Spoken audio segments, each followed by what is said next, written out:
wonder sometimes, why is it so necessary to get away from the heartbeat of life in order to feel it once again?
It is very difficult for me to capture in words the joy and excitement that I feel each year at this moment. The opening of another Chautauqua season is truly a moment many of us consider a high point in our year. Welcome home. The words ring sweetly in our consciousness. Home, a place with a sense of roots, a place to come back to. A place of family and old friends, a place which gives our lives a sense of bearing.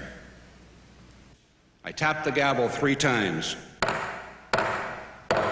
Chautauqua 1991 is convened.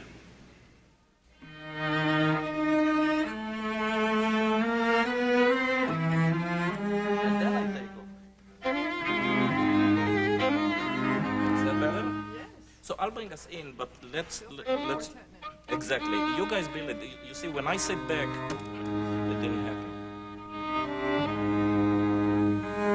I just saw that. Right. The basis, the lifeblood of civilization is continuity. This place conveys that theme implicitly and explicitly every single day. So that you feel not only was Chautauqua here 100 years ago, but it's going to be here 100 years from now. To me, one of the great symbols of the United States of America is Monticello, which Jefferson never stopped building. You go to Monticello and it's all quiet and sort of pristine and lovely. It was never like that in real life. The prevailing sound at Monticello was hammer and nails because he was never satisfied with it. He was always changing it, always fixing it. And that's what's going on here. Now, what's the change and the hammer and nails are abstract. They're ideas, they're points of view, they're the creative energies of the artists who perform here.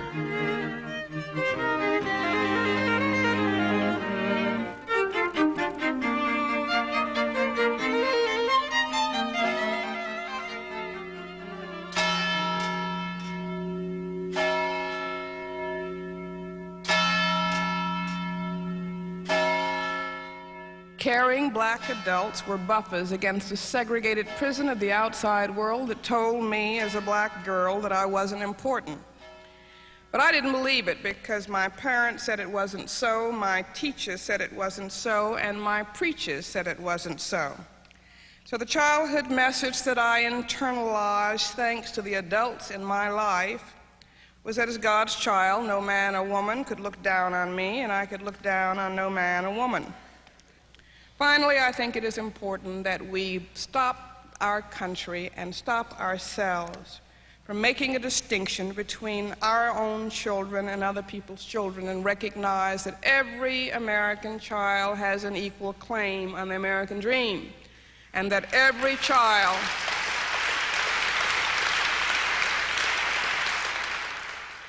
Chautauqua is a very unique American institution because it brings together views and perspectives and horizons that are not associated with the everyday person and allows them the choice of choosing those things which they wish to view and to see and to experience.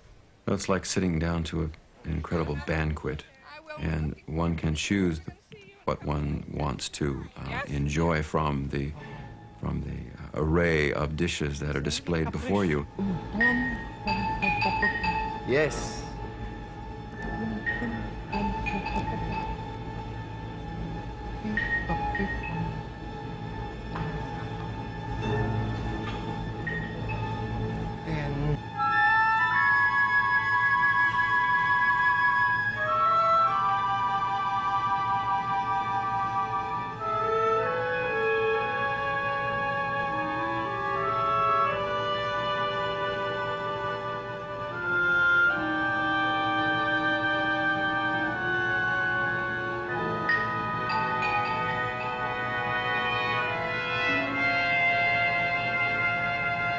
But there's also something to be said for the kind of struggle that happens where you hit up against a brick wall and you don't stop and you just keep punching into that wall. And the painting gets the kind of, I mean, it's not there yet. It's not there. A person like Thomas Edison doesn't come to a place that isn't about questioning possibilities. And I think that that's also what art is about. It's as if Chautauqua is a big balloon, and we're sitting inside that balloon trying to push at the edges of it to the point just before it breaks without breaking it. And hopefully we can make that balloon continually grow. I think we learn best, and that what we learn lasts longest, when we do it ourselves. And when we take on a subject which is bigger than we are, new to us, and extremely difficult for us.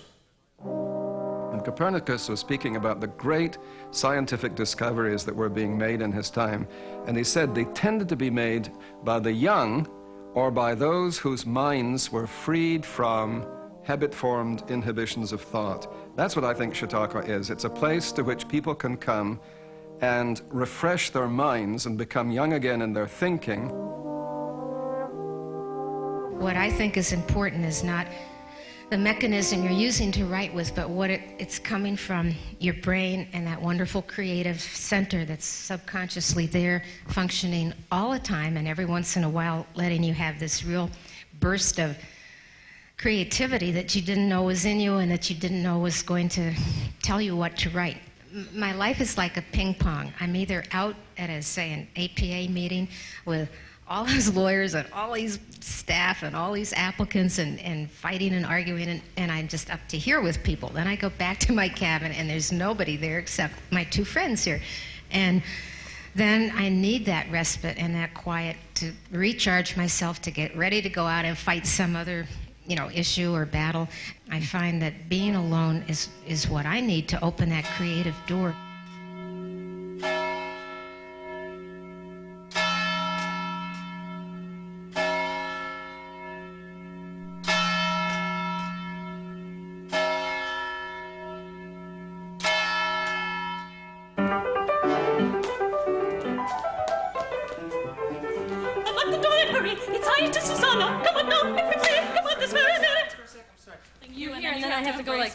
Break habit sooner and hold her sooner. You're trying to tell her that it's okay. Do you know what I mean? What do you say? You said. I would say it doesn't matter. It really doesn't tell matter. her that No other and way. make it strong. Really, I would never. There's no choice. So you're already. So you're already there. Okay, that's good. There's no other way. I have to do that. So you tell her once you got it out here. Yeah. Talk her into. There's total freedom to focus only on your art form.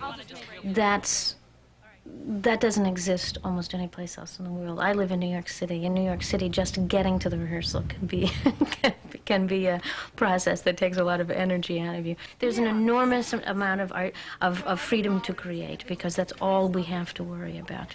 And they can focus all of their energy on what it is they want to do. Right there, you got to kick in. So no matter what you do with this falling.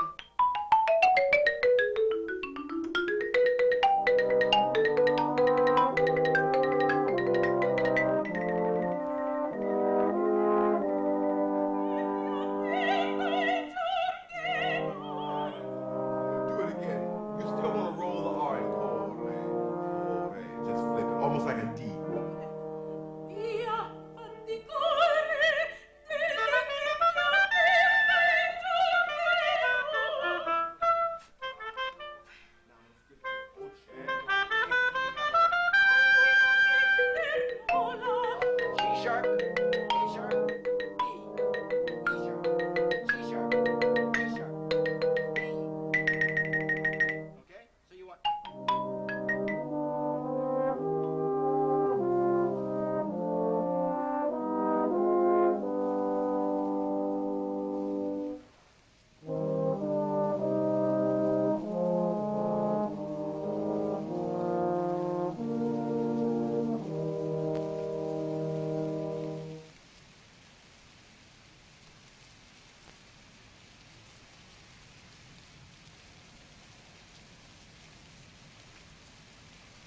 You have brought so much to us today. You have challenged us, you have scared us, and you also have said, why don't you go to work? And I thought I'd like to give you just a little bit to go home with, but we're going to do 3 new things. One of them is we're going to go back to the school district in which we live and see if we can work with very little ones. Number 2, I'm well aware that my friend David Saperstein says that everybody in Congress is scared to death of you. And for that reason, I will go back and do a better job of lobbying than I've done in the past. And also, maybe we can even send a check to your organization. Oh, lovely. So thanks for coming. Thank you. With confusion.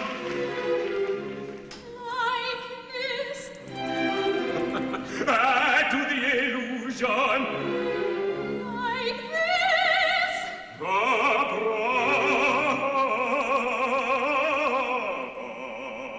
The performers get to know Chautauqua and Chautauquans, and it becomes an important part for them to present a production that's going to relate to the people that they're performing for.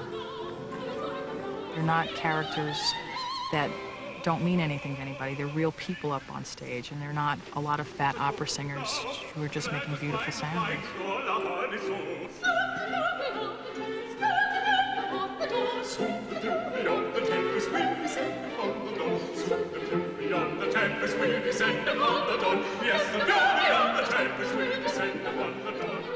I think also what's happening, there's a lot of trust around the dancers, a lot of trust from the audience, a lot of trust from the teachers.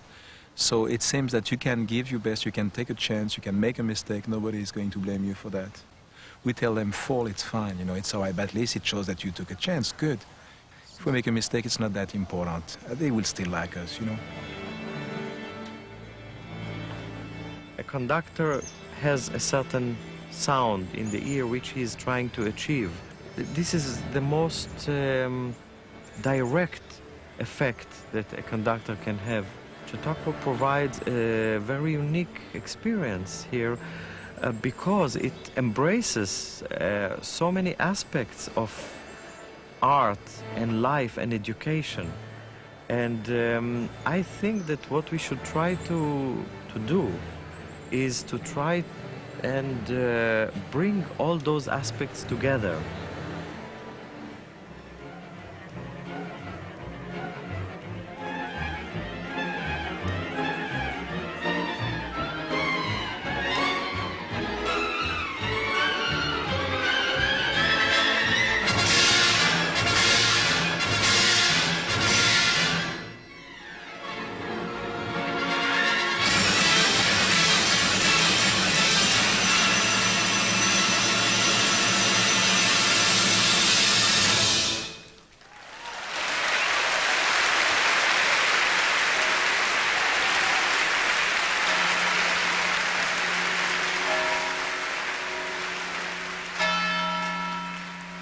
When you come through the gate at Chautauqua, you realize that, and you instinctively feel, I mean, there's not a sign that says, you know, you are now entering another world, but there is just a sense that you are in a place that is different, a community that has existed for a long time and is constantly changing and evolving and struggling to find basically the essence of the human spirit. And I think that's one of the bright spots of Chautauqua. A lot of people say we shouldn't have any enemies.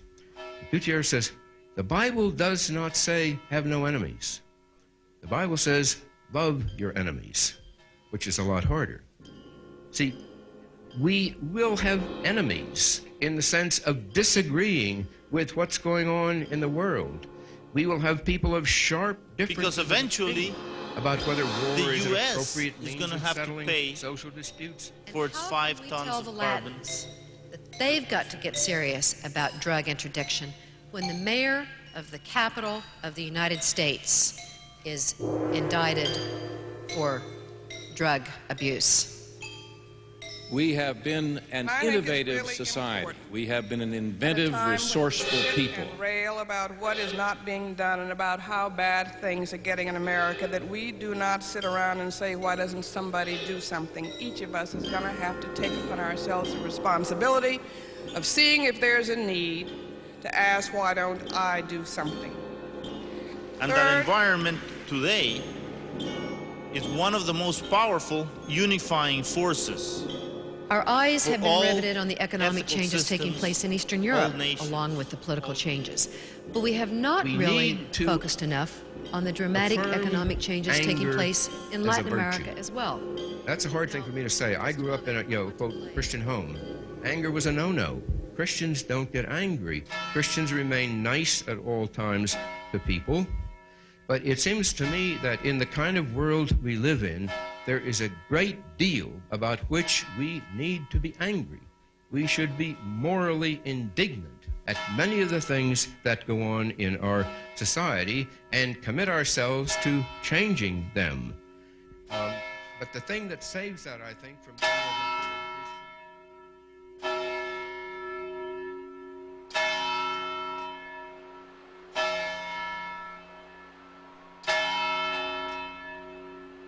For me, to be a Christian community means to a community that is engaged continually in a quest, to be searching, not to have the confidence that we have the final truth, but to be open, therefore, to be willing, therefore, to listen to what other people have to say about the things that they hold at the very center of their lives. Is it possible for us to find a place where men and women and young people of quite different kinds of religious commitments, and indeed of none, can come together to talk about what each of them in his or her own way regards as ultimately valuable? Amazing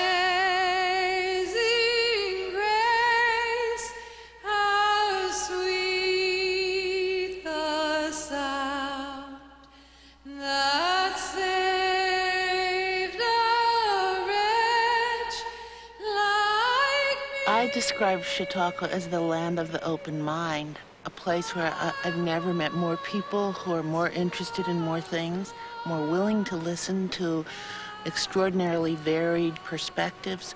I really think it, somehow or other, it has established an atmosphere here of acceptance of diverse points of view that I see almost nowhere else. When we'd been there 10,000 years, bright shining as the sun. When we... Carla Davidson, in the latest edition of American Heritage, writes this about Chautauqua. The place from the first was remarkably open to all manner of thought, and even with mystical foresight, prepared to equip Americans for a new century. The tumultuous age seemed to require a calm and pleasant place to examine the nature of the world, to see it whole and clear. She was writing about Chautauqua 100 years ago. I today offer this same observation about this same institution and the same, however changed, world facing a new century.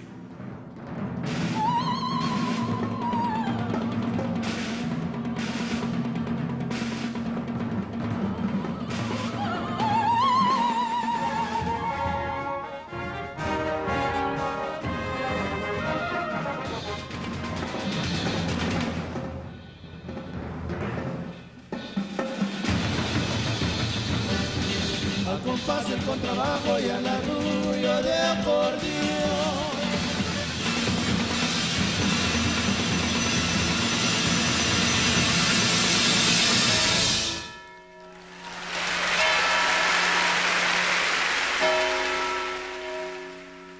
I am a Chautauquan. I come here because this is a place where I can question, a place where I can search. In fact, I am Chautauqua. This is mine to care for, and mine to create.